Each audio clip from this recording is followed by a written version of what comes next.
Buongiorno, buonasera, benvenuti amici, welcome my friends. My name is Vincenzo and welcome to my channel, and the channel is Fountain Pen Therapy, and welcome. I was looking forward to doing this recap all week. Tough week, let me tell you, tough week at work, that is. But I always say tough weeks that are productive, both in terms intellectually, professionally, and financially. It's good stress. You know what I'm saying?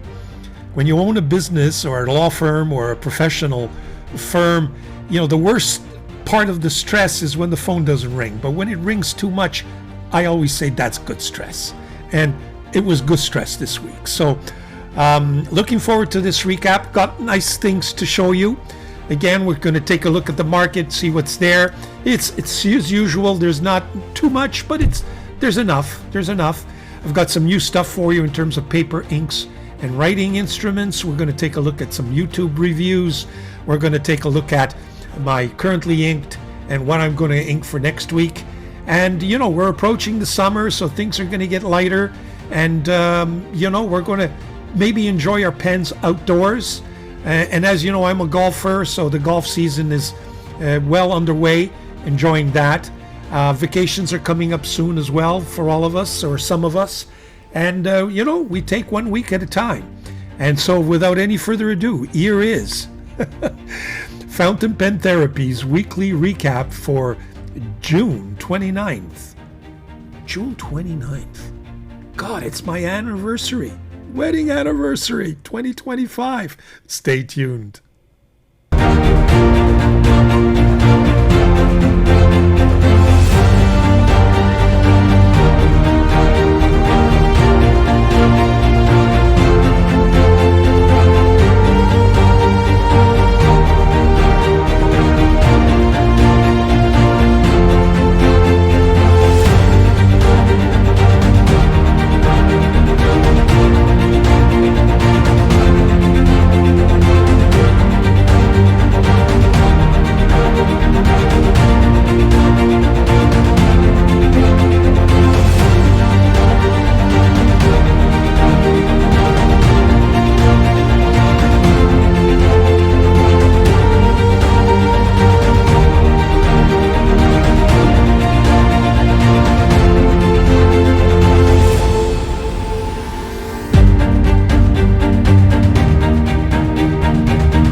First segment, what's new in the market? Take a look at the computer, and here's what I've been able to put together for you folks. Okay, Chinese market. Sorry about that. Yeah, Chinese market. Well, first thing is I noticed that now that I'm into also roller balls and pencils, I noticed that ADMOC 800, which normally comes with a Schmidt nib, now comes with Schmidt ballpoint, or I guess rollerball refills. I'm going to show you what I propose for next week, which is the actual thing, the real Pelican, with an actual Pelican rollerball, which is fantastic, by the way. But this is an alternative. So those of you who are looking for, and those Schmidt refills do work well. So there you have it. You can get a Pelican-looking Schmidt refill rollerball for $43.18. Next, what have I got for you? Yeah, I got this interesting pen. I don't know what this is all about. It just looks very enticing. It kind of looks like a Jinao 100, but not quite. But it's going for, from what it looks like, for $7.69. I'm really tempted. When I take a look at the resin, it doesn't look too bad at all. Take a look at this sparkly one. Then there's this lighter brown one. I think it's resin. I don't think it's wood. And the nib looks like an ordinary nib, but I like that big long slit there. I'm wondering if that makes it a little bit bouncier. So I'm curious. I may actually, for $7, go for it and see what it's all about. Next, what have I got for you? Oh, okay. Folks, this is it's a fake. The 2025 Great Writer Jane Austen limited edition. It comes in rollerball, ballpoint, or as we see here, with a fountain pen. Now, the reason why I'm showing this is that this is probably on the real thing is one of my favorite Mont Blanc looking pens. I don't own one, and it's on my Grail pen list. And now that it's available, we're going to deal with Mont Blanc fakes in just a few minutes in one of my other segments. I may actually do a video on it. With your permission, and all of you will excuse me, especially some of you who just hate the idea of Chinese pens imitating or literally plagiarizing existing brands. But I'm gonna order this pen just so that I could feel it and sort of have an idea if I really would enjoy this pen. So I thought I'd show it to you and apologize in advance. Next, Pen BBS. Yeah, the Pen BBS 556, as you know, last week I published a video. When originally it came out, and I forget if I ordered it on AliExpress or Etsy. It may have been Etsy. The only available nib was that standard fine nib. But I've noticed that at least with this vendor, the rounded nib is, this is the standard one, and then you can get it with the rounded medium nib, which I prefer. So all to say is that please shop around. AliExpress has several vendors that sell this pen. Again, I don't think it's anything great, and I frankly, it's already been seen, and I'm not sure it adds anything. But those of you who are thinking about ordering it, but do prefer that medium nib, shop around AliExpress. I think you can find some of the models anyway of the 556 with that rounded medium nib. So I thought I'd mention that. What else have I got? This looks intriguing to me. I don't know what this is. I don't know who makes it, but it's look at this. It's a minimalist pen. It's got some curious nibs, either kind of a safari looking nib or a hooded nib. I just like this look. Comes in either shiny resin or kind of a matte finish. You know what? And I'm going to put in the description and it's $22. That might be something to look at. What else have I got for you? Yeah, there's this new Huhel Pico, and I think I think it was Hemingway Jones in one of his shorts, looking at a Mont Blanc, a recent Mont Blanc that looks like this. And this is New Hill. I might order, I think I've already ordered this funny looking pen or funny looking colored pen. So I'll let you know when I get it. But that's there. So that's for the Chinese market. Not much more. I think now the main focus is on the C80, the C2000, and the Wing Sung 930 and the Pen BBS 556. What else have we got? Peyton Street's got some interesting things. I see PSP Lotus. So these are special dedicated Peyton Street pen, Lotus pens, but with this great looking resins and with this kind of a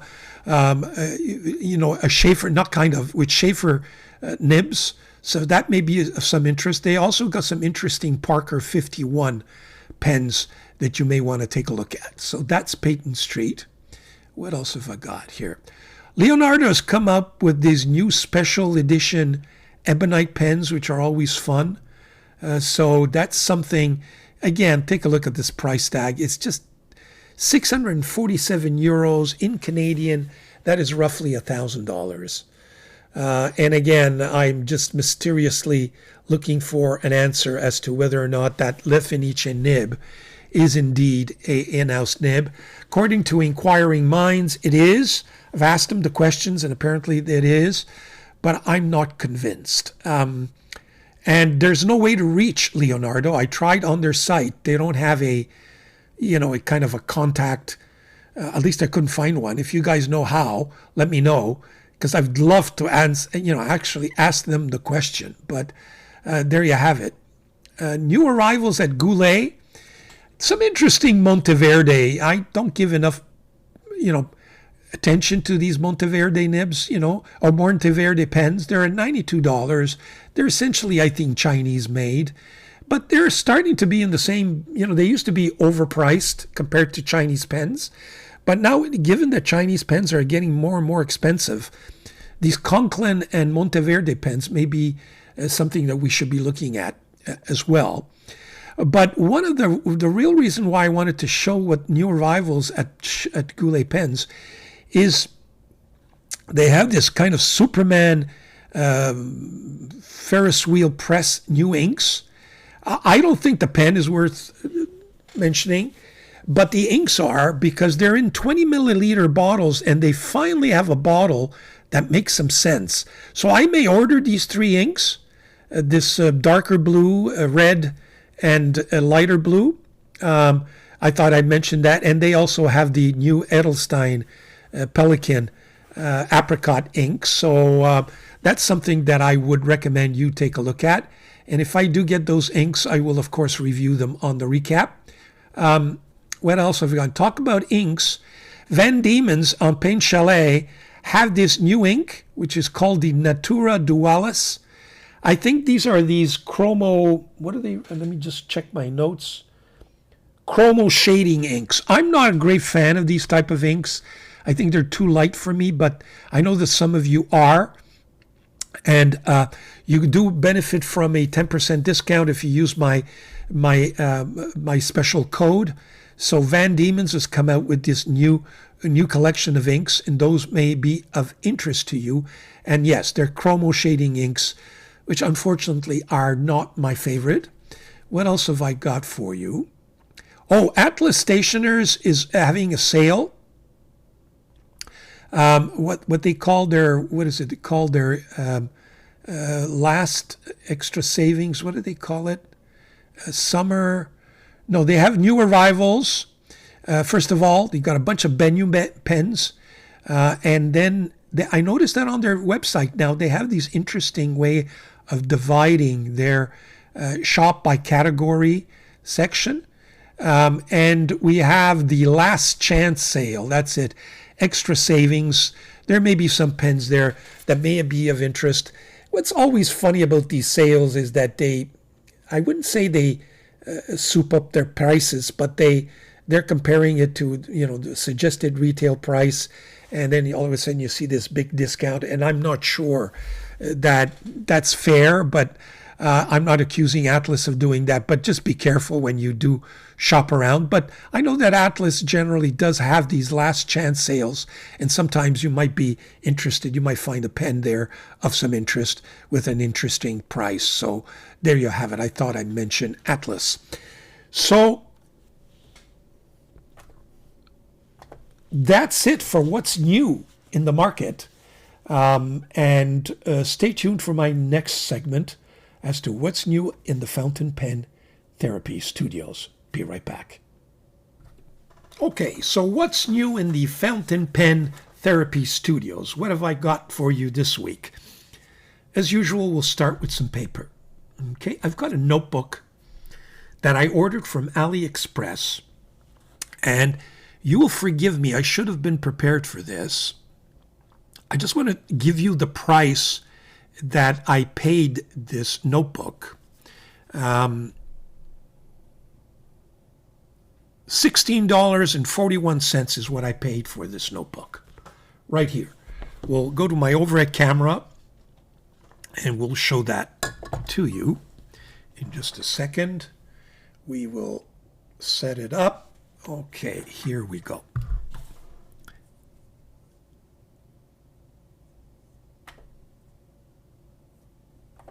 Here we go. Yeah, take a look at this, folks. You recall that I did order this other notebook. This was a little more expensive. This kind of faux leather. It did have a nice divider, and I'm loving this paper. I'm using this notebook as kind of notes for my recaps, in fact, so I can plan it. It's got a slot here for a pen as well, and I thought that was interesting. I think I paid this roughly $22, and the paper is just I'm really impressed by it. It's not Tomoe River. I think it's fountain pen friendly, barely. Some of the inks will go through, but mostly not bad, just because it's thick enough. And I like the way it writes. There's a little more tooth to the paper, which is okay. So I'm very, very happy with this. And lo and behold, I got this one for $16. Again, nice. I mean, the disadvantage is that this is not a cover, nor is this one, frankly. So when it's finished, that's it. You got to chuck away the rest, I guess. It's just not a cover with a notebook in it. But there you have it. I've got a feeling that the paper on this is very similar to the other one. We're not sure, but we'll test it today. It does have a date and notes. It's made for note taking. There's not much more to the notebook. It does kind of, if it'll stay. There's some calendar pages at the beginning without any year, so it gives you that flexibility if you want to draw some notes. There's an opening page. You put your name, etc., your personal information. It does have a divider. It's not. There's no metal like that one. Okay, but it does provide that. It's got some interesting colored, and I think this comes in various colors. Not I think, I know it comes in various colors. So I wanted to mention that this might be of interest to you. For $16, I thought I'd give it a go. So we're going to do some swatching with that ink. We'll do some writing with that paper.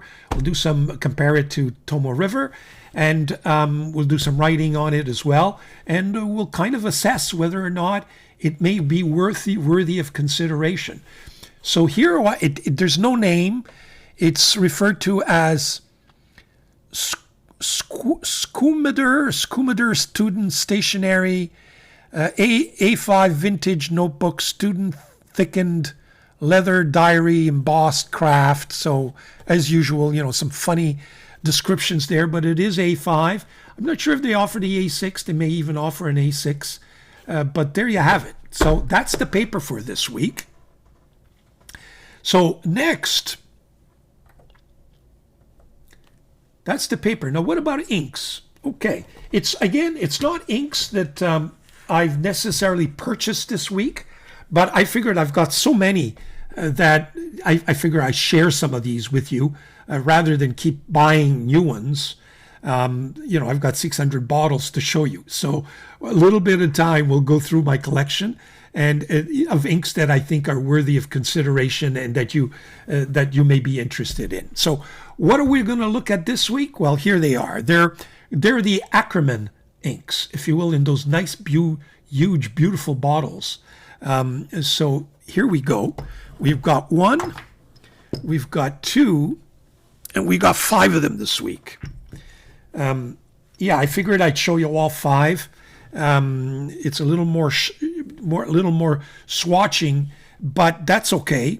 One of them is actually an ink by SBR Brown. He's got his own ink. So there you have it.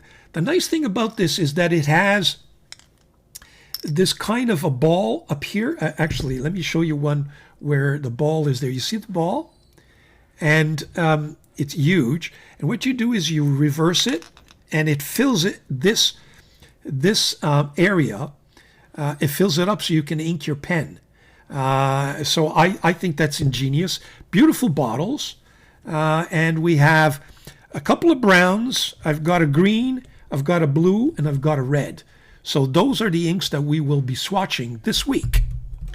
And I might as well introduce right away what we will be swatching with. Of course, I've got my folded pen, and I will provide you with where you can purchase these type of pens. I prefer using this over either a paintbrush or a Q-tip, because it is metal, and to me anyway, it kind of replicates, an actual metal nib much better than a paintbrush or a Q-tip. And normally I would use either a nib, a dip pen, and I have my Kakamori nib. But and for those of you who've seen my recaps for last week, I've been looking for another way to use that nib, and there were some clutch pencils being sold on AliExpress for they wanted $60 for it. And I asked some of you for alternatives, and I actually found some alternatives on eBay. AliExpress has a couple as well, even cheaper, but I didn't want to get them quickly, so Amazon kind of delivered next day. And I got delivered this clutch pen, which I think at the end of the day is just absolutely gorgeous. Take a look at this.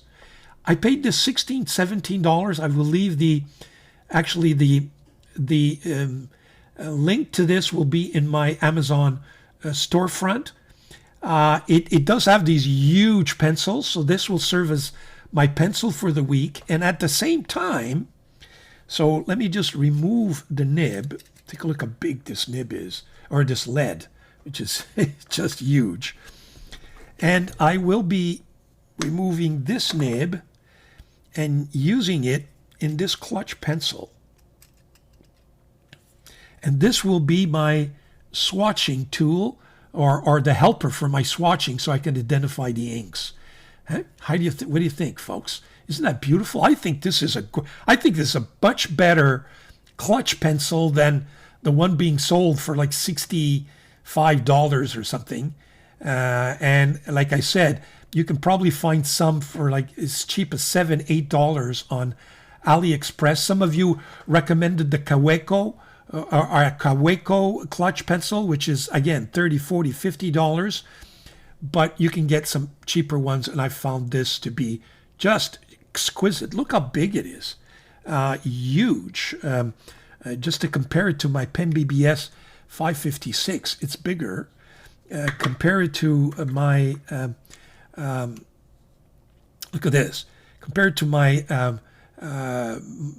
Mont Blanc 149, it's even longer than the 149. So to me, this is gorgeous. So we'll be using that to help in the swatching. Okay? So give me a second. We're going to set it all up and we'll do the swatching. Okay, so we're all set. Now, for sure, this is kind of a beige ivory paper. So, the inks will obviously, the color of the inks will vary, but we're looking more at the performance of the ink. And it may not accurately reflect its real color, but you know what I mean. This one it's not a perfectly white Tomoe River paper, but it is the original Tomoe River, slightly ivory. I would say to in between, a very white, cold white color and an ivory. It's kind of an in between. So let's start with SB R.E. Brown. This is Dr. Brown's or Professor Brown's his own ink that Ackerman has done for them. So we'll start with this one. And see what gives here. Now we've got to do 5, so I've got to kind of make sure. Oh, is there any ink there? Yes, there is. Okay. Got to make sure I fit all 5 in there. There we go. And here we go. Let me just put a little more here so you get a better sense of the brown. And I'm really anxious to try this. Okay, so let's see how that works. So this is Ackerman.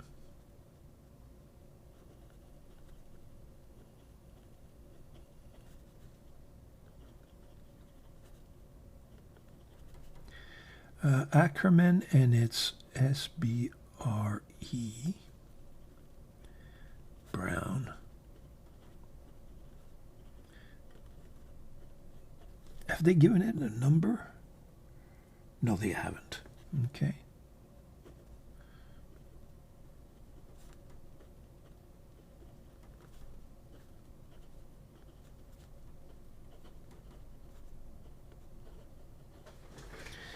So let's do the same thing here. Ackerman, SBRE Brown.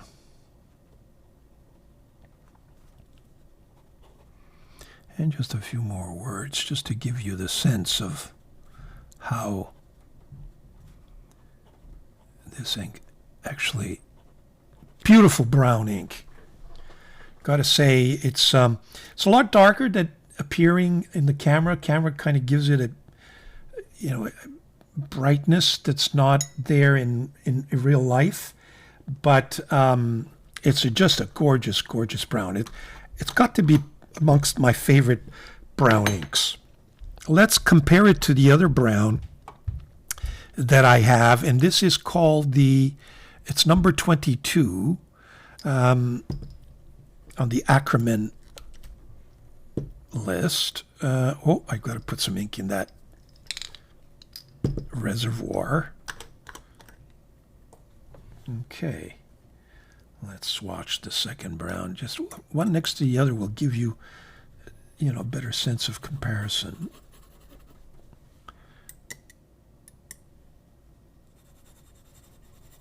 Similar, but not quite the same. We'll see how it dries up, but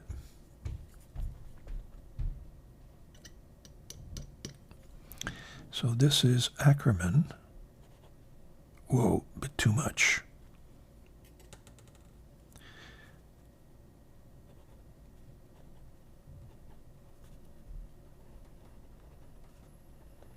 It's number 22 brown. There's a name to it.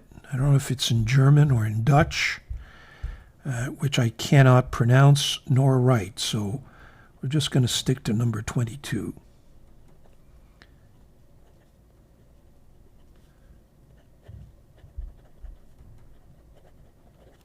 Let me just stink it up a little bit here for this one.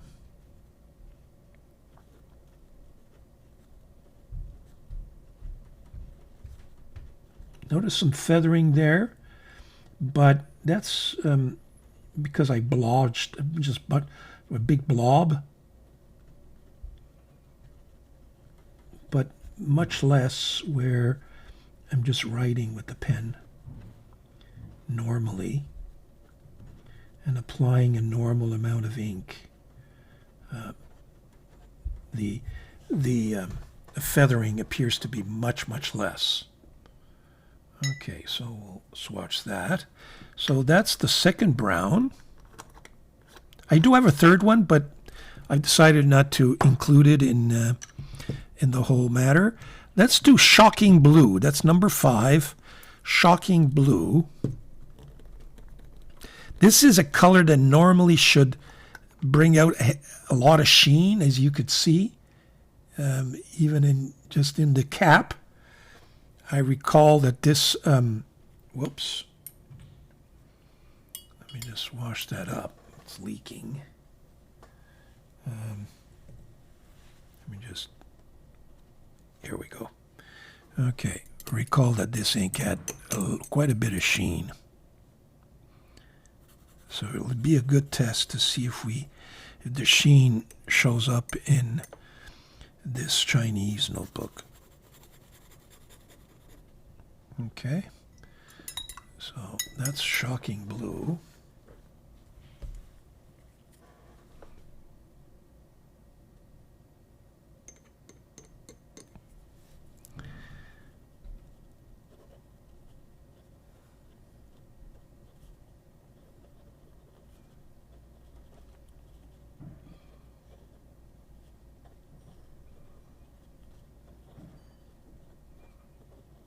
and it's number 5.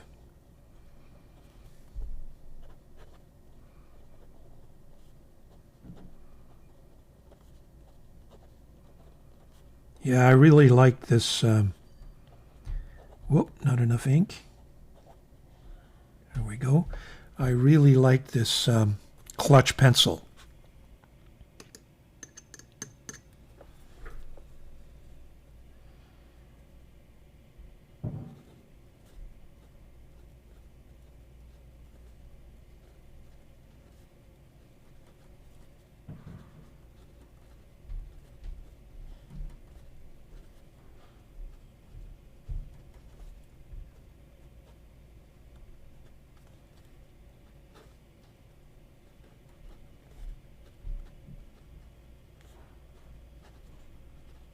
And I'm going a little bit thicker with the word here, with the 3 words here, just to see how much feathering actually shows up on the paper. There is a little bit, because that's like almost triple broad there. But that's the blue, shocking blue, and you can start to see the sheen, at least on the Tomoe River paper. Don't see it on this Chinese paper.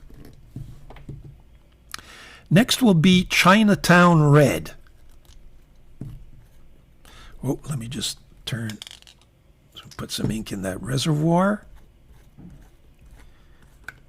Very practical, I find. So this is Chinatown Red. Yeah, really vibrant red color. Very nice.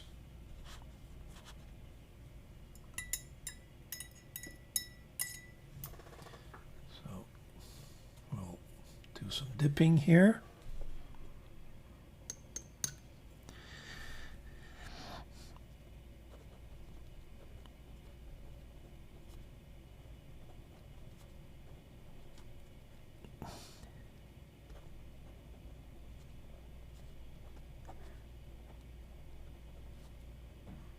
Whoa, I had ink all over my fingers. That's too bad here.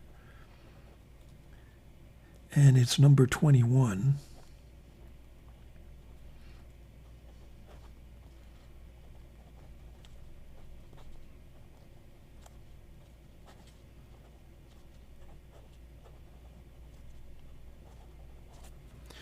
Let's just ink just a little bit here. Yeah, you could see it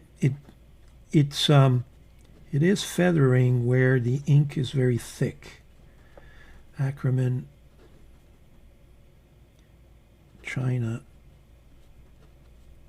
Town Red, number 21.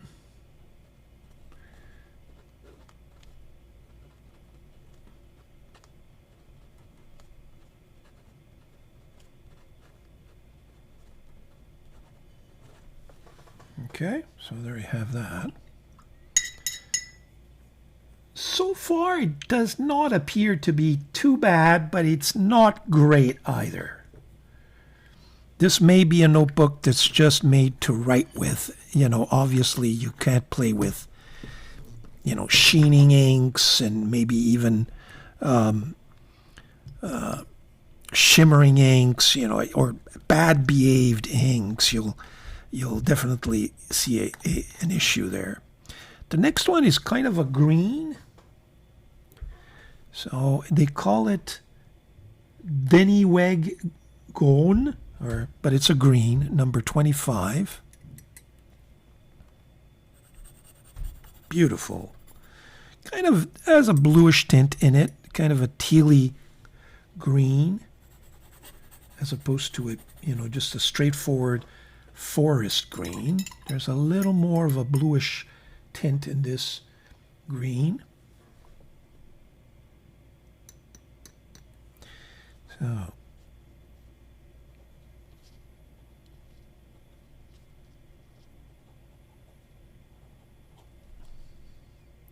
I'm just going to call it green, but it's number 25 because there are various greens that they offer.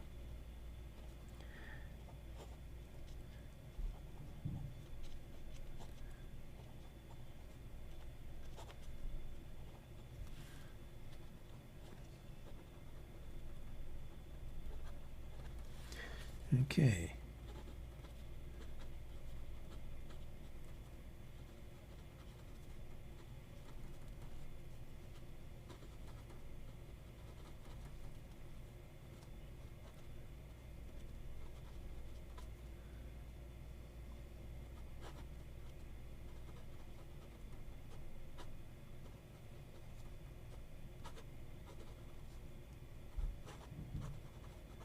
Actually, you know what I might do with this?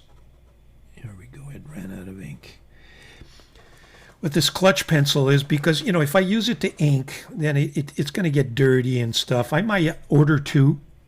One that will be strictly for the pencils and one for the swatching. I preferred this than for some reason, I don't know why, than this thing. So there you have the inks. We've got them all swatched. Let me just wash that out. Close this bottle before I cause a complete and utter mess. That is nice. That is really nice. Well, enjoy my cappuccino. We'll be right back. We'll take a look at how these inks fare once they're dry. Okay, so we're back. Everything's kind of dried up here. And let's just push that away. Obviously, you can tell that the inks on this Chinese notebook is very, very flat. Okay, there is some feathering. Quite a bit of see-through there. In fact, it even penetrates. Not only see-through, it can bleed through. So much more than ghosting. So I would say to you, it's probably not as good as my other notebook, but we'll continue testing it. And then, of course, on my Tomo River paper, you can definitely see how this ink really performs. The sheening in the blue, the shading in those two browns, got some shading in the Ackerman Chinatown red, and we got some sheen in that green. Beautiful, beautiful inks. So there you have the inks for this week, folks. And these Ackerman inks are very, very nice. So there you have it. Okay, so we're back for what's new. We've seen the inks, we've seen the paper. Writing instruments, what have I got for you? Over at camera. Got a few things. Okay, first of all, we've seen this. That's the clutch pencil, and we'll take a look at how it writes in a minute. By the way, it came in this wrapping with a bunch of other refills, or, you know, leads, I guess. I forget the package, how many there are in there, but there's quite a few. Does it say? It doesn't say, but does it say the number? But there's quite a few. In any event, that's for $17 on Amazon, and like I said, you can probably get it cheaper on AliExpress, and you can get some that are more expensive on Amazon. I just found this one to be the most interesting one, and I think the quality of this thing is also very nicely reflected. I think it has here, you can probably adjust what kind of a nib you have in there, I guess, in terms of, 6B or 4B. These, I think, are 4Bs that I have there. So that's the pencil. Of course, what's new is this Pen BBS 556. We've taken a look at this during last week. I reviewed it. As I mentioned, unfortunately, I got it with this fine nib, which I don't really like. And we have some answers in the Q&A. We have some comments that I'm going to get back to during the Q&A episode of this, or segment. But there you have it. That's, of course, what's new in my studios as well. Now, what is this, you might say? This is, I think they call it the rippled violet, or rippled purple, or purple ripple. This is a C80. It's a C80. The reason why I ordered this is because I wanted to test the number 8 sized extra fine nib. This is the extra fine nib. So we're going to take a look at it in a second and do some writing. This is a roller ball. The reason why I've put this back in there is that last week, you'll recall that I had filled this up with a Schmidt broad 888 refill, and I was having difficulty with it. It wasn't writing properly. I think it was the refill. There was something wrong with it, and I'll show you in a minute. I think this one performs much better. But the pièce de résistance, and you will, and please don't write to me saying, what are you doing? You're encouraging the fakes. And I went for it. I ordered this or this. I don't know which. I'll let you decide. These are 2 Mont Blanc 149s. Take a look at that. Take a look at the clip. Take a look at the center band. Weights are almost equivalent. Now, I gave these pens to both my son and my wife. I said, handle these two. Now, they're not aficionados like we are, okay? Tell me which one is the real one and which one is the fake. And they couldn't figure it out. They really couldn't figure it out. And then they guessed. So their guess is not, but you both see that there's the etching of the name Masterstück with the 149. And I think I'm going to do a video on this, on these fakes, these Mont Blanc fakes. So we won't get into all of the details, but they're both piston fillers. It's all precious resin, unlike the past where they were just huge, heavy pens. I think that maybe the nibs will give it away, but they both have this kind of, this window with kind of striped window. Those are the nibs. Now, what's interesting is that they're both number 8 size nibs. Can you tell which one is the real one? Okay. One appears to be a little bit broader shouldered than the other. Now, let's do some writing with these nibs. Actually, we'll use this paper that we just bought. So this one is and forgive me, I will refer to both of them as Mont Blancs, okay? Actually, let's get closer. Okay.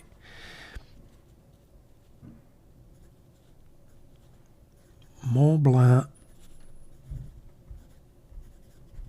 149, and this is black and silver.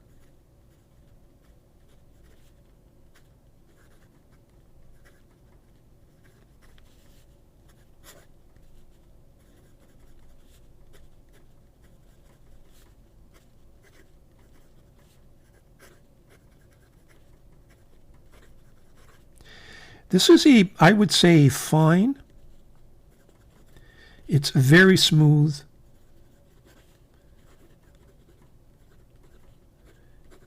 And in my view, fairly wet.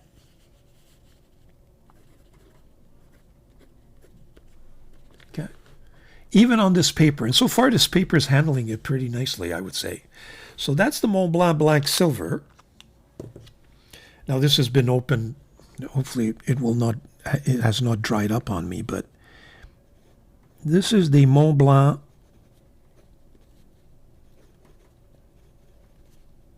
I forgot the C here. 149. This is black and gold.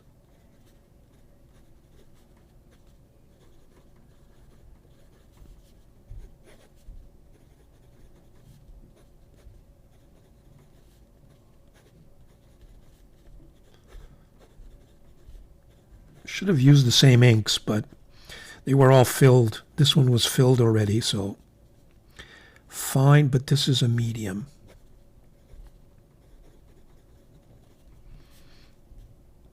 Again, very smooth and wet.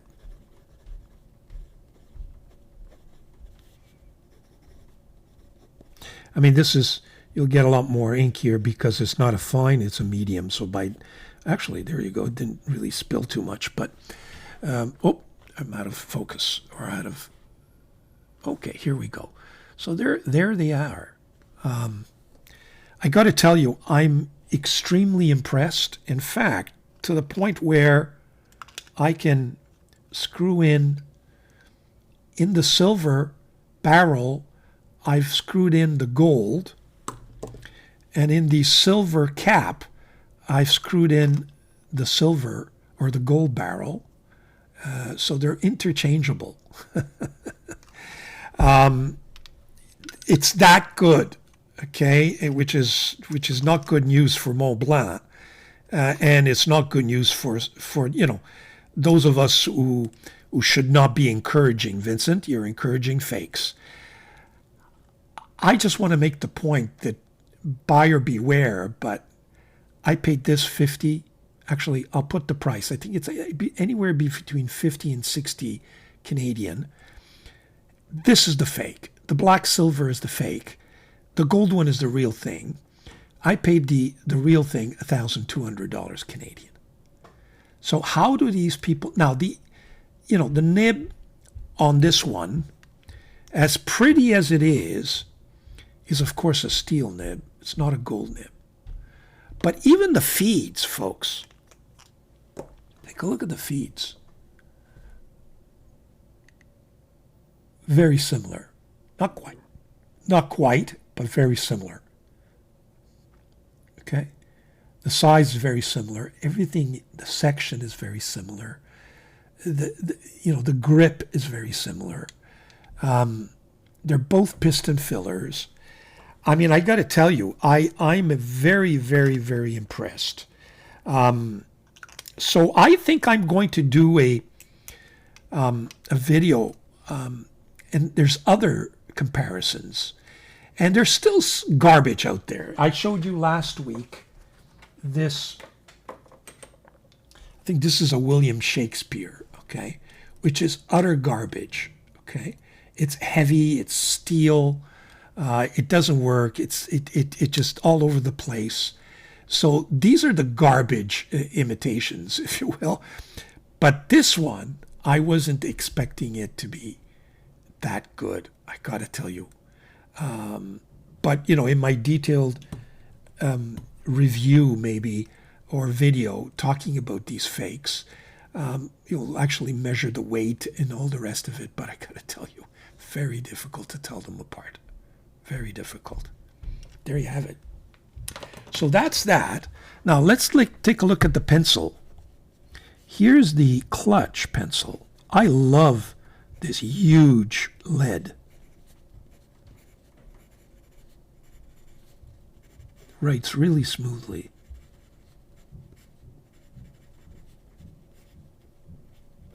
Okay. Here's the corrected, or the replaced. One second, I'm running out of space here. Here it is. Okay, this is the one that I replaced, the refill.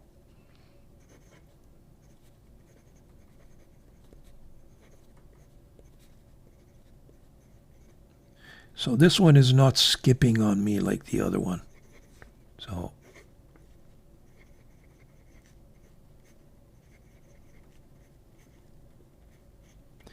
it writes very nicely. And then I want to show you this one, which is the C80, but with that extra fine nib, which I was very curious to see how this pen, because I don't believe they offered extra fine, I'm not sure, with the previous C2000, but I may be wrong. So this is ASVINE.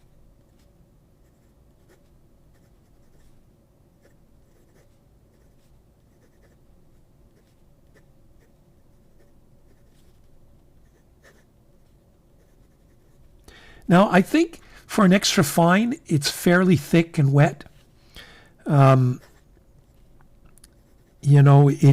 again, these ASVINE pens, I think, are made more for the North American or Western market than they are for the Asian market, where they're used to much finer lines.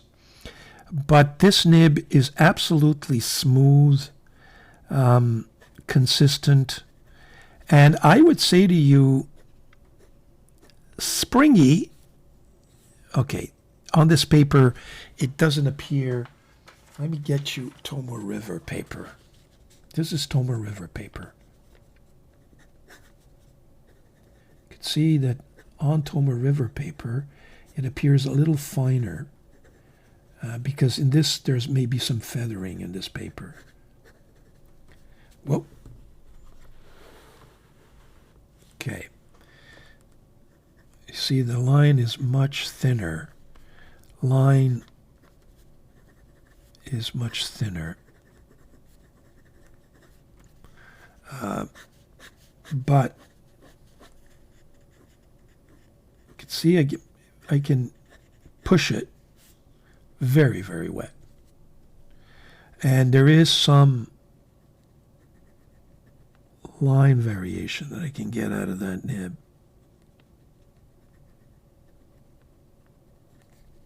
So it's got a little bit of spring there. But again, for an extra fine, very, very juicy. So those of you who are thinking about how would the extra fine nib do, it does very well, thank you. Do I have the fine? 1 second. I don't have fine in the C80, but I do have fine in the other ones. Give me a second. We'll compare to the fine. Give me a second. Okay, I'm back. This is a fine. It's on the stabilized wood C2000.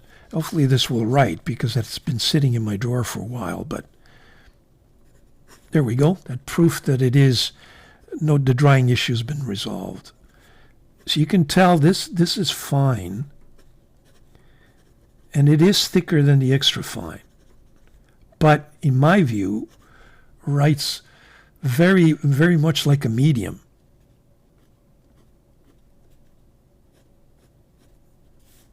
Very, very wet. And the medium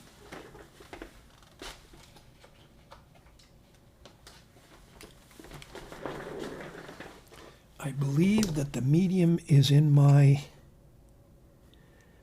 no, it's in my green. 1 second.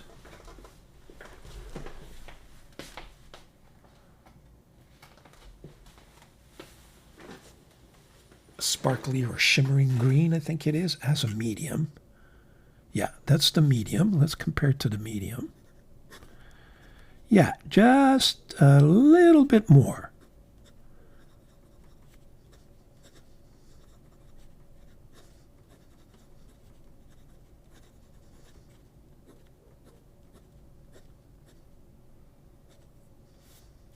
Very wet. And then, of course, you have the, well, actually, why don't we take the silver one, which is in my other C80, which is a 1.1.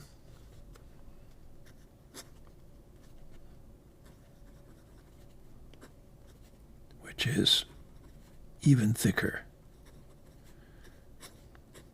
And, you know, technically we should be comparing with the same inks. These are different inks, although I think they're all Ongdian inks.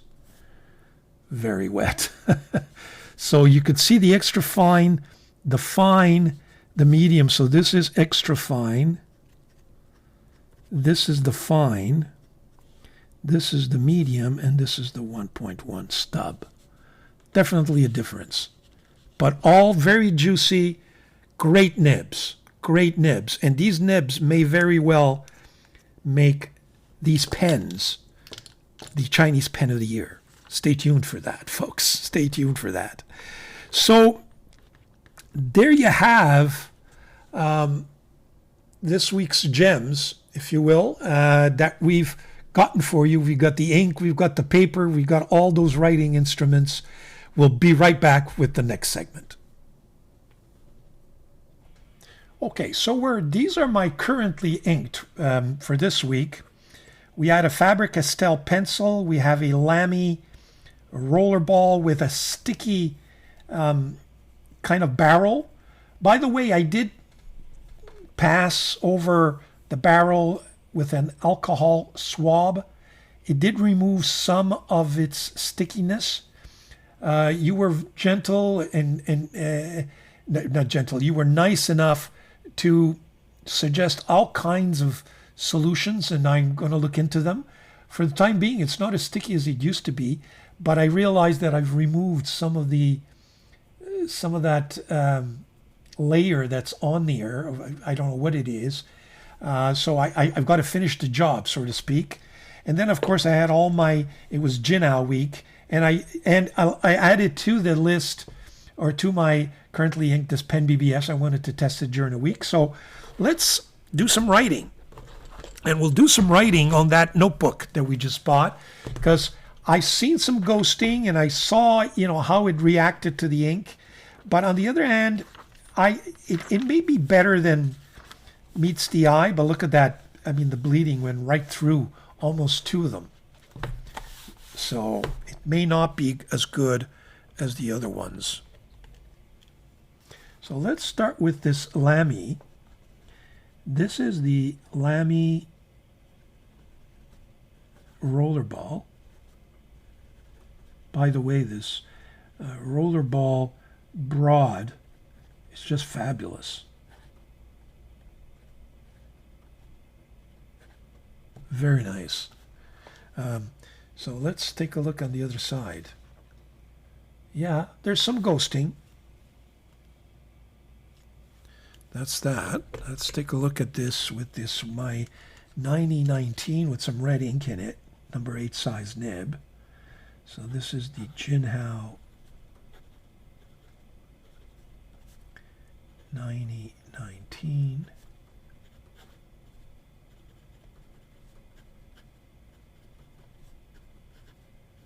Wet ink, wet nib. How does it react? Not bad, but not great. I would say not as good as the other notebook, but close to it. This is the Jinhao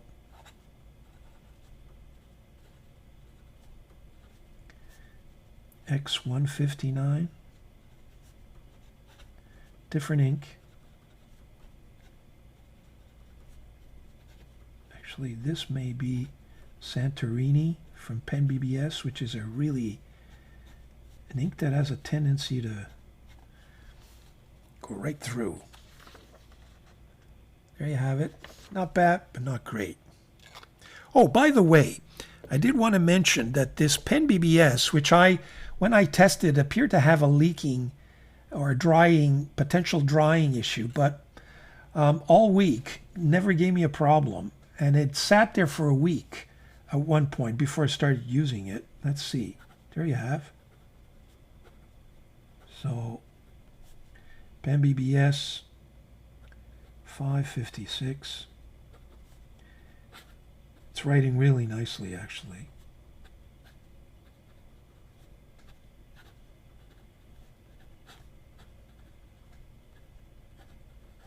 It is, I may have been too tough on Pen BBS. It's been a while that I hadn't used Pen BBS, and I found that it wasn't a wow anymore, But I know a lot of you were upset by that because you felt it wasn't doing justice to this pen. It's a nice pen. And some of you said, maybe you can widen the tines and all that. But you know what? It writes fairly well. I mean, it does have some line variation with that kind of semi-architect nib. And how does it do on this paper? Not bad, but you could see that some see-through there, or some bleed-through, actually. I did not use the other pens, which is unfortunate. I really liked the way this one writes. Let me see if it writes. No, there you go. It dried up on me.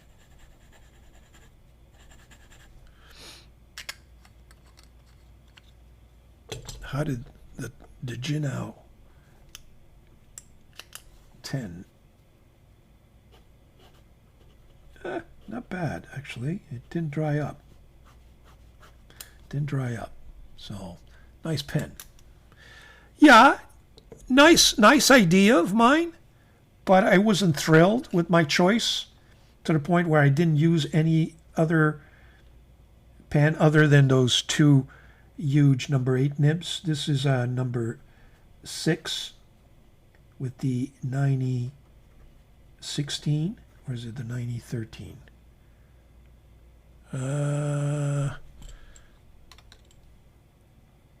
This is the, hold on. Yeah, 9016. So this one's the 9016.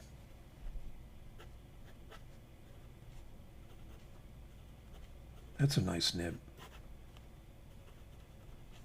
It's that heartbeat nib, I think they call it, which is a little bit nicer than their standard Jinao nails, you know. So there you have it. Not an exciting week, I would say to you, with the Jinaos, and it's time they come up with something. But this pen got a lot of work. This pen got a lot of work this week. And it performed really, really nicely. I had to ink it up twice. Well, another time, I should say. And this Lamy refill, broad refill, also, or rollerball, also got a lot of use. And maybe that explains why the stickiness is gone. There you have it. So those are my currently inked for this week. So stay tuned for my next segment. We'll see what I've got in store for you for next week. I think I'm going to make next week a little more exciting. Be right back. Okay, we're back with my weapons for next week. Well, I thought I'd kind of shake things up and go in a completely different direction and a higher category of pens. Extremely higher category of pens than Jinhao's. First of all, we're going to test this new clutch pencil with that huge lead. As I mentioned to you this week, I've chosen in the rollerball this, actually this is a true and real Pelikan M4000, I believe it is. So that's going to be interesting. And I've ordered the AdMock version, or imitation of this, and actually it's the M800, which we'll see maybe next week or in 2 weeks. Then I have a bunch of Aurora pens. So this is really the Aurora week.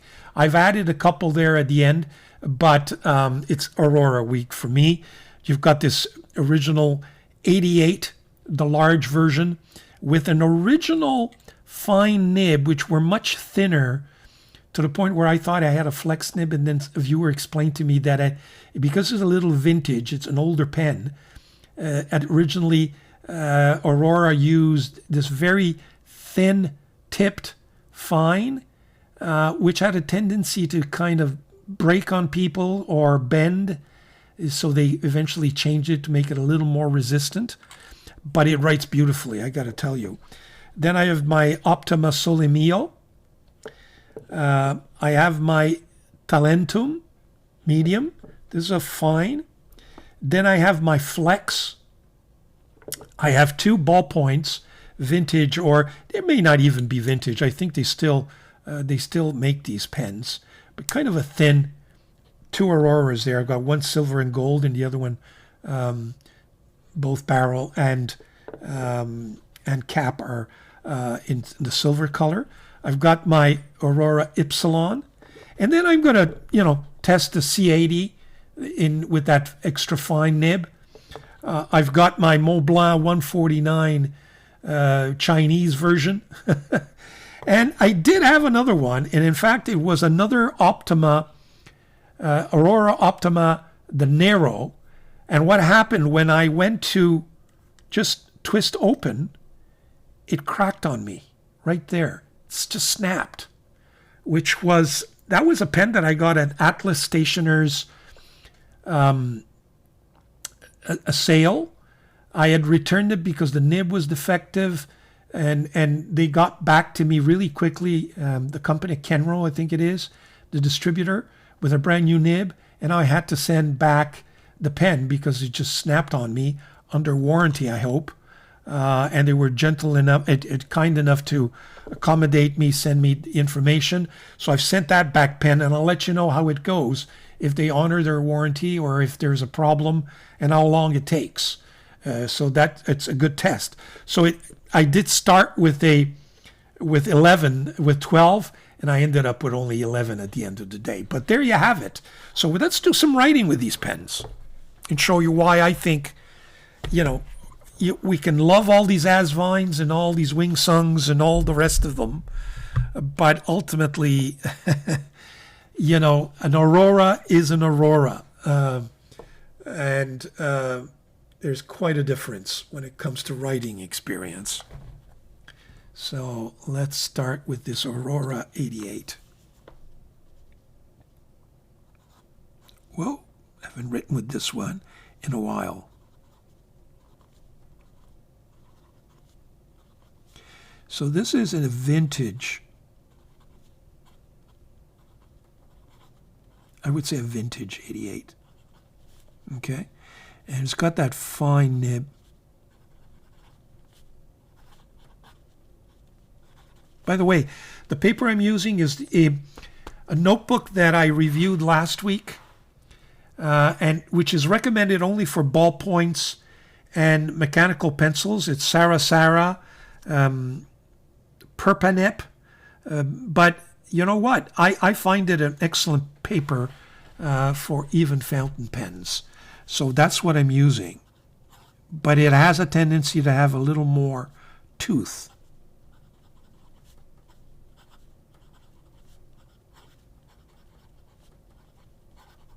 But very nice,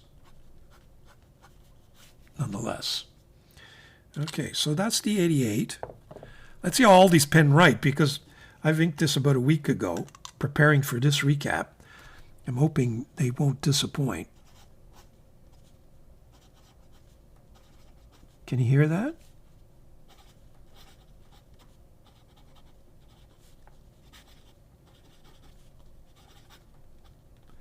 Yeah, this paper has a tendency to make the pens sound like sailor pens, with that funny noise, which is like a chalky feedback.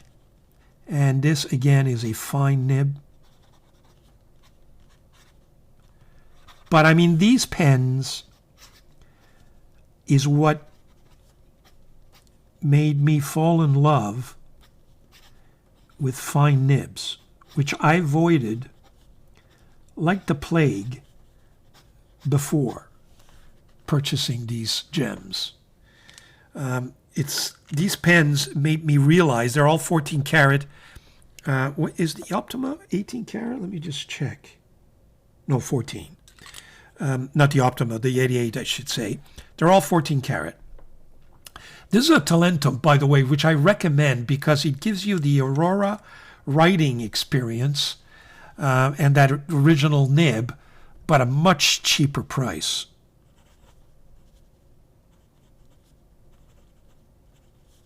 This is the Talentum.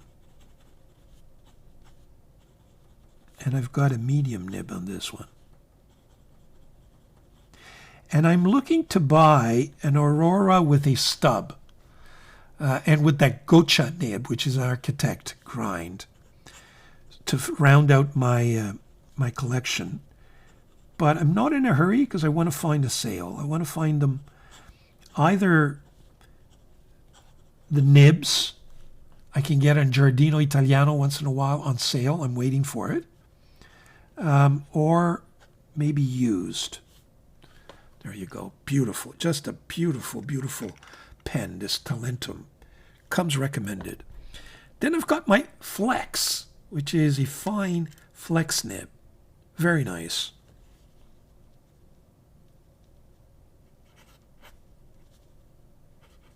By the way, all this light blue ink is the Aurora turquoise ink. So this is the Aurora Optima Flex. And it's got a fine flex nib.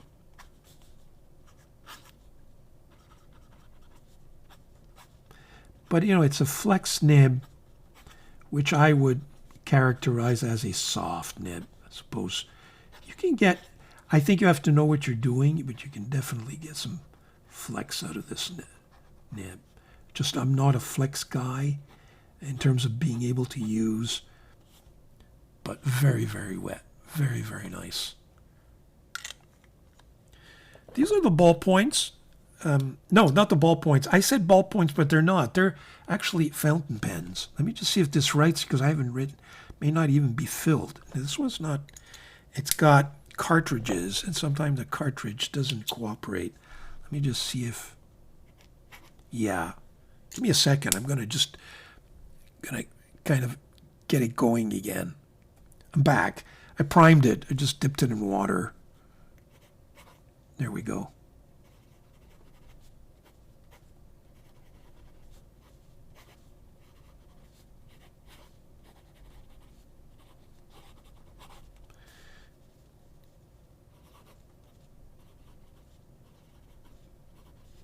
Very nice. But steel nib. What do they call this thing? The Aurora. I'm going to put it up on the screen. I forget the name of these pens. It always slips my mind. I hardly use them. Just they're a little too thin. But they're nice to have in my collection. This is, let's see if this writes. With a steel nib. Yeah, this thing always writes.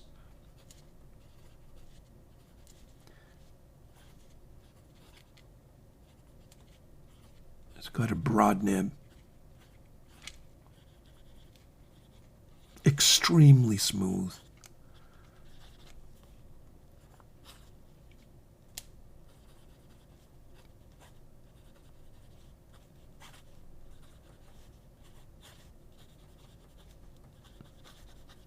There you have it. So those are my pens for this week. Now I'm not going to show you the other ones, which are my C80, because you've seen that already. I'm not going to repeat, but I will try to enjoy this fake. Let me tell you, I'm just so shocked. And this C80 is going to be a lot of fun using as well. So there you have it. Those are the pens and the weapons for this week. Stay tuned for the next segment. Well. As is often the case when we do these recaps, and right in the middle of my taping of these recaps, the doorbell rings. And lo and behold, a surprise is at the doorstep. We sign for it, and there it is. And it's got to be introduced. I can't wait. So this is a surprise unboxing, and whatever is in this box will be reviewed during the week in detail, but at least you folks will get the benefit of this unboxing, and I will unbox it at the same time as I'm taping this, so my reaction will be the reaction that I have for the first time, if you will, right? So whether it be positive or negative. So, without any further ado, here's the unboxing. And here is a surprise. Okay, here's the box. Now, where do I start? I guess. Oh, that seems to work. So, we'll get that. And I apologize if I'm not very good at this. Okay, big box. So let's just see what is in here. Oh my God. Am I going to make a mess here? Or can I get to whatever is in there without making a major mess? Oh, that's not too bad. That's not too bad at all. Okay, so that goes there. Is there anything else in here that I'm not... Oh, that's good. Okay, well, that's not too bad. Not too bad at all. So, what do we got here?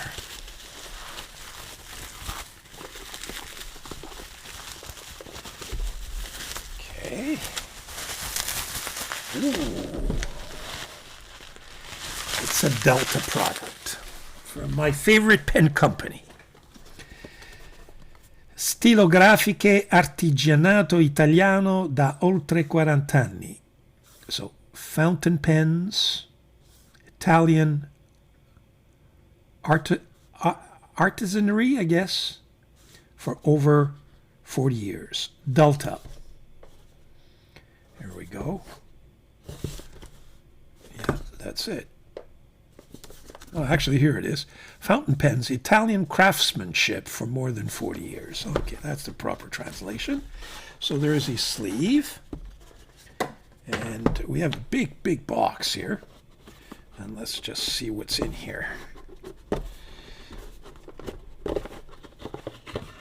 Ooh, isn't that nice? What do we have here? First of all, a Delta. I guess it's a warranty card. We have a card from my friend Nino. Lots of affectionate hug from Nino my Marino, which is the owner, operator of Mayora, Delta, Nettuno. And here it is, folks. This is what is referred to as the ink tank pen.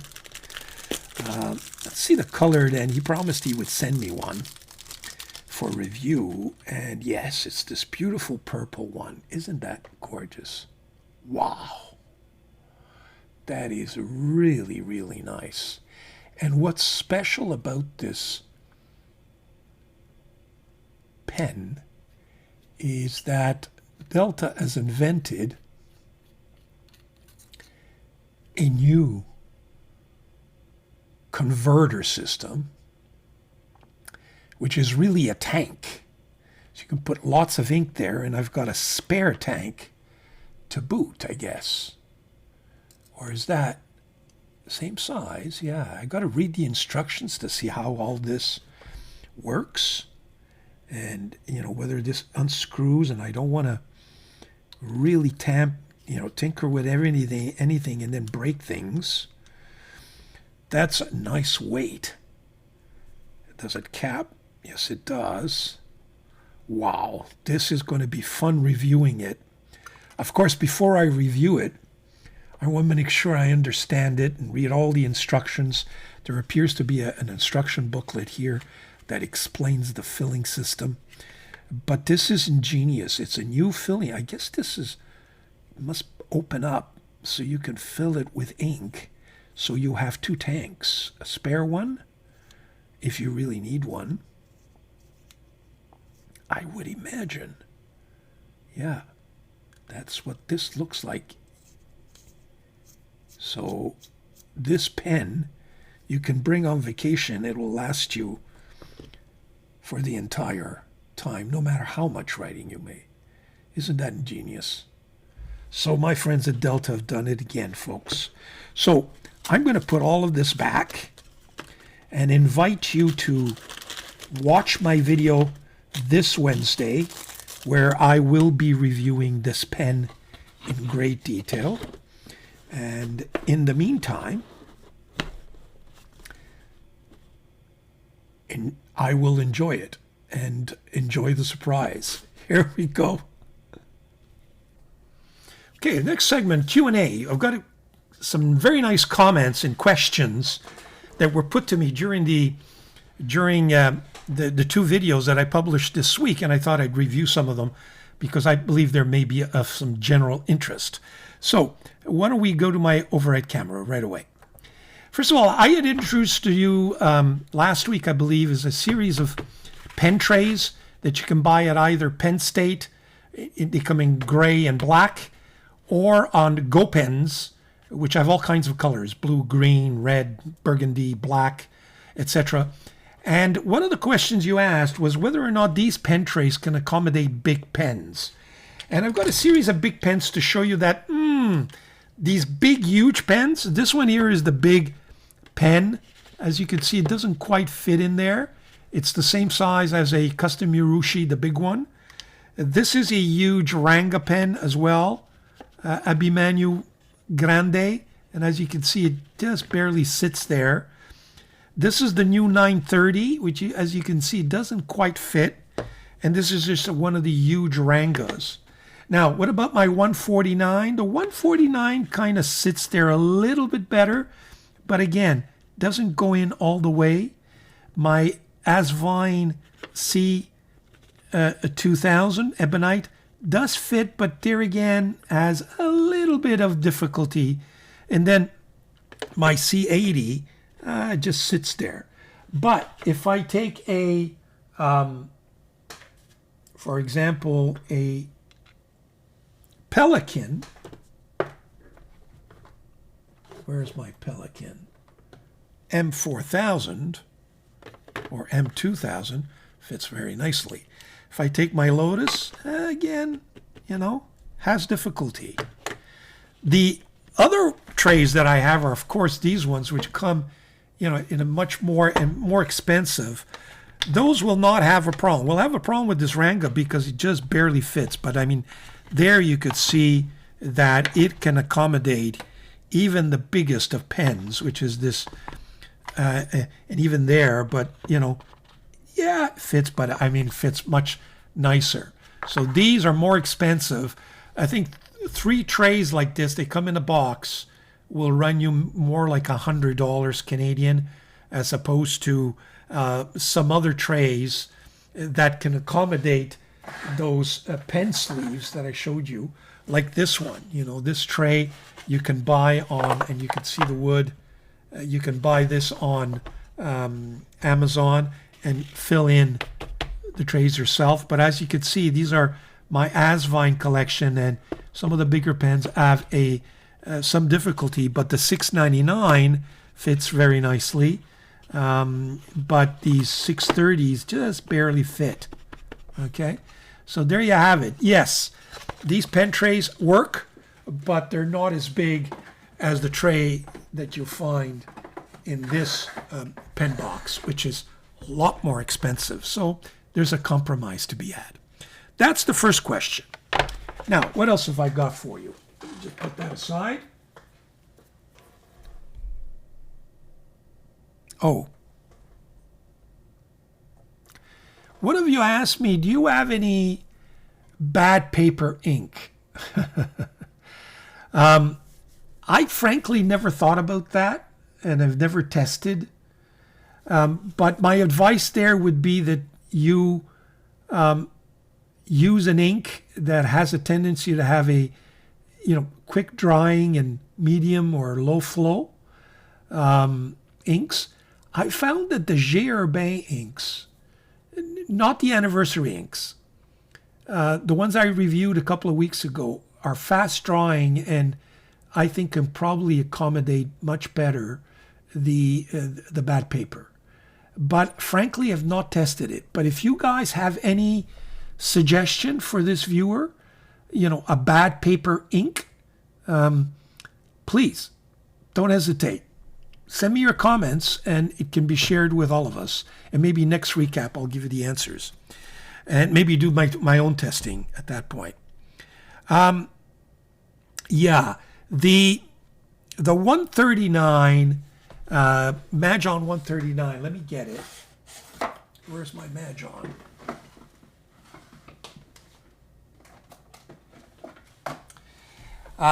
Yeah, here's my Majon P139. One of the questions they asked is that this pen now comes with not only their Majon number 8 size nib, but you can get a Bach number 8 nib put on that.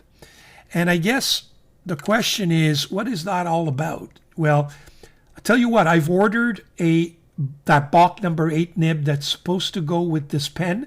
I've seen it with a pen, but I tried to order the brand new one, the kind of black rock version of this P139. I figured I'd put the Bach nib in it, but it didn't come together and they were sold out.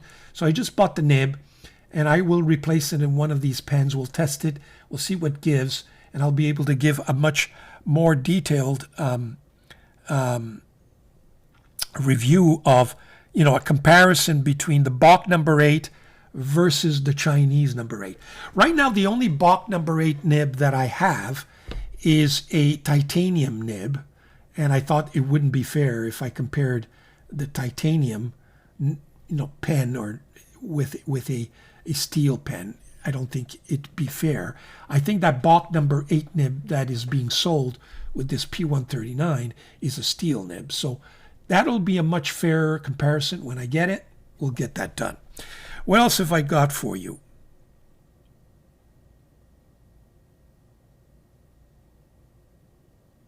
Oh, one of the viewers mentioned Pen BBS, and there was some reference that maybe the new Pen BBS pen, the 556, the feed is a little bit different. You remember that? I don't think it is. I really don't, not on my pen. You'll remember that let me go on my overhead camera so you can see this. You'll remember that in the older versions anyway, the feeds were really garbage. You could see the feed, it kind of, all the fins bend on you if you put any pressure on it. Now, you can easily put them back. For example, I could just, kind of just play around with them and put those fins back, but they bend, as you can see. Okay? I don't believe that the new one is any different. It looks, to me anyway, like the same feed. We're dealing with the same fragile. Now, I don't want to damage this brand new one, but if anybody is certain that the new feeds are different in terms of strength, let us know. My view is when I compared them, at least visually, they look like the same feed, in my pen in any event. So I think we're stuck with the same cheap, kind of very brittle, fragile feed for the Pen BBS pens. A lot of you also mentioned that I was looking for the Pen BBS, a lot of you, the 559 as a number 8 nib that I didn't know about. And how do I get it? And I asked the question, I got the answer. I think you have to get in touch with the Pen BBS people, I think on Etsy, in the store. You can, directly touch base with them. And I guess ask for pricing and ask that they make one for you. From what I understand, you can get it done. I'm going to try to do that in the coming weeks. I'd be interested to see if the price is good. I may actually get a Pen BBS number 8 sized nib pen, and they have a few on Instagram just to see what gives. I think it's called the calligraphy number 8 pen, and that I think is distinguished between. I asked the question what this nib A and nib B, and Chris Rapp kind of rapped my knuckles and said, "Well, surprised you did not research that," and he's right. I should have.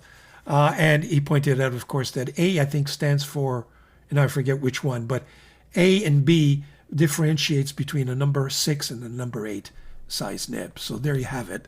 Apologies to those who feel the same way. I should have researched that. It would have been easily verifiable, I believe. But I think that I only discovered this A nib when I actually was looking at the pen and saw an inscription somewhere, and I said, what does A mean? I wonder what A means. And that's, there you have it. So I apologize for that. I should have verified first. Okay, what else? Oh, some of you asked what kind of pens. Let me just take a second here. Yeah, the question was, can you recommend a Chinese pen that I can buy for cheap price, or low price pen that's good quality, but that I can accommodate a flex nib?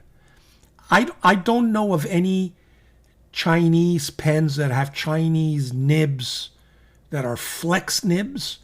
I don't know if some of these calligraphy Pen BBS nibs are really flex nibs. I think they're more, kind of variations on the architect grind to accommodate that, that very special Asian writing. So I don't know of any Chinese pens that come with flex nibs. Some of them are softer than others. Got some Dieman nibs that are very soft, soft. But I don't know of any. But I do know that you can buy some very affordable Chinese pens and accommodate flex nibs, change their nib and put flex nibs in there. So let me go to my overhead camera to show this viewer what I mean. Here is a collection of pens that that have flex nibs in it. First of all, the ASVINE V1000. I recommend. I have 2 of them here. I think I have 4 or 5 of these just because they're great pens. I've accommodated this one with, both have Bach compatible sections, and you can buy them with the Bach compatible section. And in this one, I accommodated it with a Fountain Pen Revolution Ultra Flex nib that you can buy on Fountain Pen Revolution website. It comes with a ebonite feed and it's compatible to Bach, and so you can slide it in. I've also bought this Kaweco Flex nib on FP nibs. Let me just show you how they write. Hopefully they stay. I haven't used these pens in a while, so forgive me if they. Where is my pad? Where is my Tomo River pad? Here we go. This is the, if this writes, yeah, well, barely.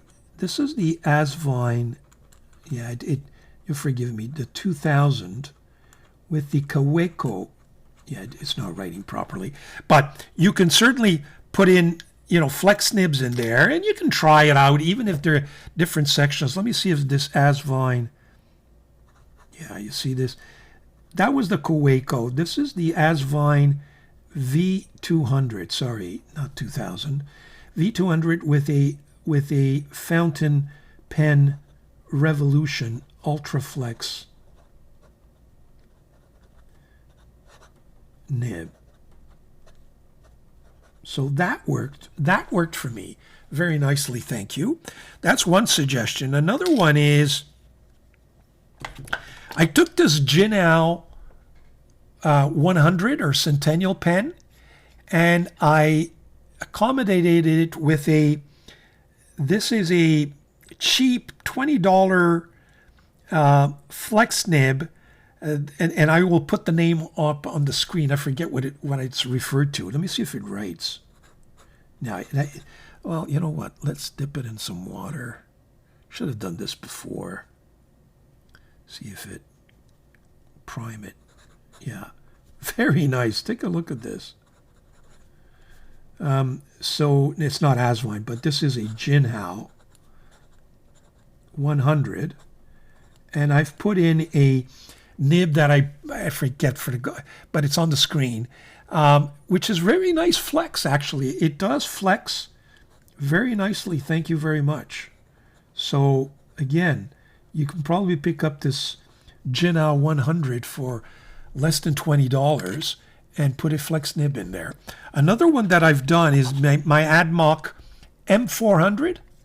This is the AdMock 400, and it's got a Fountain Pen Revolution number 5 size nib.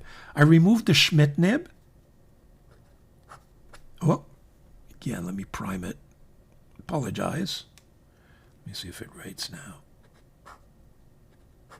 Yeah, I need to prime it a little more, but it's got a number 5 Fountain Pen Revolution nib in here. So again, a cheap Chinese imitation of a Pelican, accommodated with, and I think I have another one here, same thing, M400, but this one's got a Schmidt flex nib, number 5. Again, doesn't write because it's dried up on me. Let's see if I prime it. Yeah, look at that.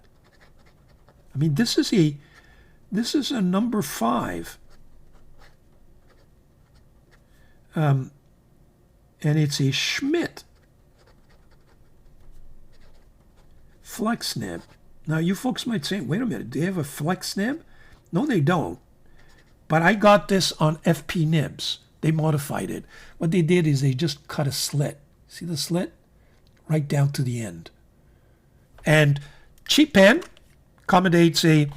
Did the same thing with my Majon, what is this, M800, I guess they call it, where I have there a Bach flex nib. See that? Again, FP nibs kind of modified that nib, and I think it's even titanium. So this is a, again, apologize, let's just prime it in water and see if it may not be inked. No, it is. There you go. So that's a Bach flex. There you have it. So again, cheap Chinese nib, get some flex nibs and replace it. Do I have another one? No. No, I don't. The rest are not Chinese. I have some Rangas. Oh, I have this one, which is a Majon C243, I forget the numbers, that I've put in a Osprey Pens Broad flex nib. It's not as flex I would like it to be. It's a little stiff, but you can push it.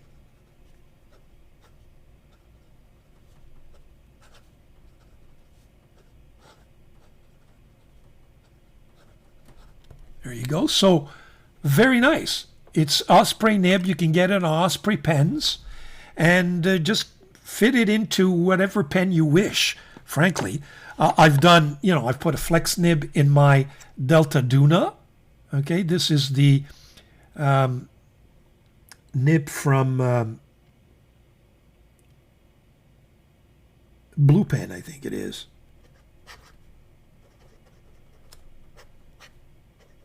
But I could have easily put this in any Chinese pen, frankly, that accommodates a number 6 size nib. So I think you should just experiment. I have this little, one of the lower priced, whatchamacallit, Yowo nibs, but it's an extra, what do they call it? Extra fine elastic nib, which I'm sure this is a Yowo nib. I'm sure you can fit it in Chinese pens as well. So I hope that answers the question. Of course you can. Just buy a bunch of nibs and just experiment with your pens. See if it works. Some of them fit, some of them don't, but you've got a few suggestions there. And I think given that you're not spending a lot of money on the pen, it's worthwhile experimenting. It's worthwhile, and you learn a lot more. And sometimes it's trial and error. But that's part of the fun. That's part of the game without spending too much money. Those Fountain Pen Revolution flex nibs are the best nibs on the market, in my opinion. Best flex nibs. Price and quality taking into consideration. They railroad not too often. They really write well. And in these V200s, because it's a vacuum fill and it has so much ink, I think it's a perfect combination. Especially if you get it with the Bach compatible ebonite feed. There you have it. Okay? So that answers that. Let me see what other questions I have for you here.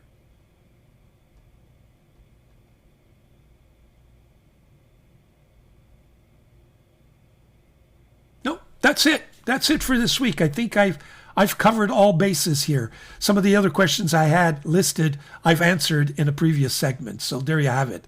Stay tuned for the next segment. We'll take a look at some YouTube reviews. Be right back.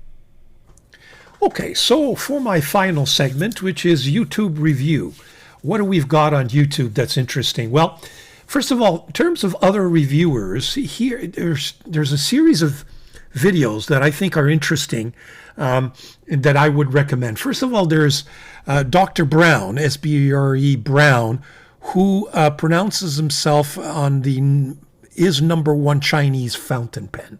And I'm not going to spoil the surprise. It's always fun to see how Dr. Brown positions himself in terms of his evaluation of Chinese pens. And I've got the feeling, folks, that we, or this channel and the viewers of this channel that support it, and that indirectly support, what the Chinese pens have been like in the last several months and years, and I think we're a leader in that regard, that we're starting to notice that others are starting to notice, and and a little more than in the past. And we've seen all kinds of reviewers now that have never really concentrated on Chinese pens review Chinese pens, some of them for the first time. And not to suggest Dr. Brown, because he's reviewed Chinese pens in the past, but it's good to see that he keeps up and has pronounced himself, at least for the time being. And so I invite you to look at that video. And there's many others that have now finally discovered the 930, that have kind of discovered the C80, the C2000, the Ebonite, etc., etc. And you can start to see all these videos popping up. Of course, we've been there, and we've been there, done that, so to speak. But having said that, it's always interesting to get a second point of view, a third point of view, sometimes a fourth point of view. And each of them have their own twists, so it's good entertainment, as they say. There's also a series of videos that are up on the on this beautiful roller ball, which is rare and hyped, which is the Zento signature that I've had for some time, and that I've shown you many weeks ago, but now all of a sudden people are taking notice. And so bunch of reviews, you've got them all, the thumbnails that I could find on this pen, and you can take a look at it and give various points of view, of course, on what this is all about. And finally, I invite you to take a look at my friend Hemingway Jones's video, not his last one, but the one where he interviews Jacqueline Burley, I think a high-level representative of Pilot, and her fountain pen dream job. Beautiful woman, I must say, from the pictures and from what I saw in the video, and in a very intelligent one at that. She does have a great job, and so there you have it. That video as well, I think, comes recommended. In terms of my own house, so to speak, well, you'll get that surprise now this week. I had planned other things, but that's going to be bumped off, and that surprise unboxing that we just concluded will form, of course, part of my review for this week. It'll be that beautiful Delta ink tank, or Reserve Riserva, a beautiful pen. I'm sure once I've figured it all out, we'll be able to review that in detail together. Of course, I welcome you to view the last two videos I've published, one on that Pen BBS 556, and of course my last week's recap. And I've got a bunch of other videos that I'm thumbnailing now that eventually will see the daylight. And I also want to do that video. I want to do a video on perhaps Mont Blanc, the Chinese Mont Blanc fakes, and how things have evolved and what's out there. And just out of interest, if nothing else, I find it fascinating, although questionable. There you have it. So that's it for this week's recap, folks. I hope you enjoyed that. Please enjoy your pens. If you've gotten this far, please subscribe. It always helps.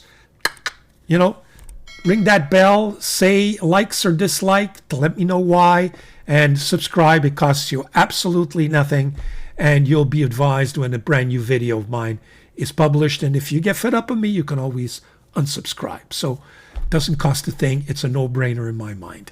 There you have it, folks. Buona settimana. Have a great week. Enjoy the summer months, and we'll see you soon.